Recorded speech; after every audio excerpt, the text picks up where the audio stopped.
যাক বাবা, সব ভালোই ভালোই মিটল।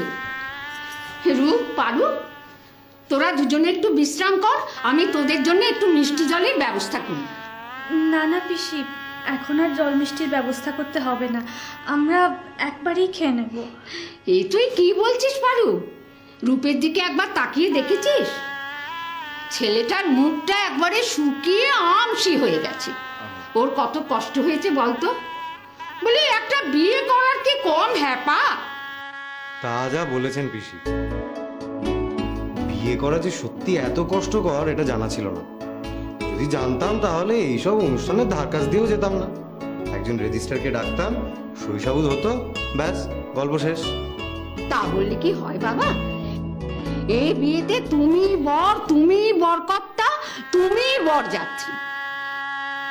এই যে এই বিয়েতে আমরা সব এত আনন্দ করছি, হই হল্লা করছি, মজা করছি, তাহলে সেটা কি করতে পারতাম বাবা? আর তুমি যদি রেজিস্ট্রি করে বিয়ে করতে, তাহলে সেটা কেমন যেন একটা সাহেব সাহেব ব্যাপার। কিন্তু ওটাই তো এখন আসল স্বীকৃতি পিসি।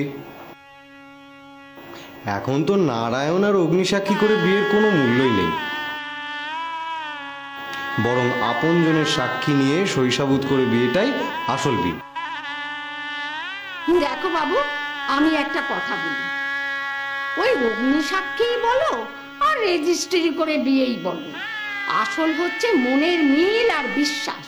এই দুটো যদি দুজনের মধ্যে ঠিক থাকে, তাহলে বাবু কোনো কিছুরই আর দরকার হয় না। এটা কিন্তু একদম ঠিক পিসি, একদম ঠিক কথা বলেছেন।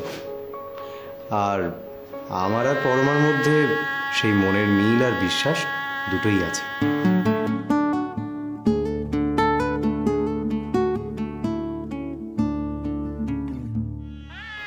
যা তো রেনু, জামাইয়ের জন্য একটু জল মিষ্টি নিয়ে আয়।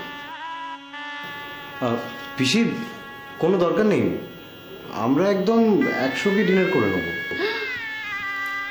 ও বাবা, দেখেছিস রেনু, আমাদের পারুর সঙ্গে জামাইয়ের কি মনের মিল। যে পারু বলেছে আমি খাবো না, অমনি জামাইও বলে দিল আমার খিদে নেই, আমি একসঙ্গে খাবো। না না, একদমই তা না, আমার সত্যি সত্যি এখন খিদে পাইনি, সেই জন্যই বললাম। ঠিক আছে বাবা, ঠিক আছে, তোমরা বরং দুজনে একসঙ্গে রাতের খাবার খেয়ে নিও, কেমন? চল তো রেনু, আমরা বরং মণ্ডপে গিয়ে জিনিসপত্রগুলো সব গুছিয়ে নিই। উফ, তোমরা ওদের ঘরে নিয়ে চলে এসেছো? তা নিয়ে আসবো না? সারা রাত কি ওদেরকে মণ্ডপে বসিয়ে রাখবো মশার কামড় খাওয়াবার জন্যে? দেখ কুসুম, আমি কিন্তু তোকে সাবধান করে দিচ্ছি, তুই কিন্তু ওদেরকে একদম বিরক্ত করবি না, বিশ্রাম করতে দিবি, বুঝেছিস? চল রেনু, আমরা বরং জিনিসপত্রগুলো গুছিয়ে নিই।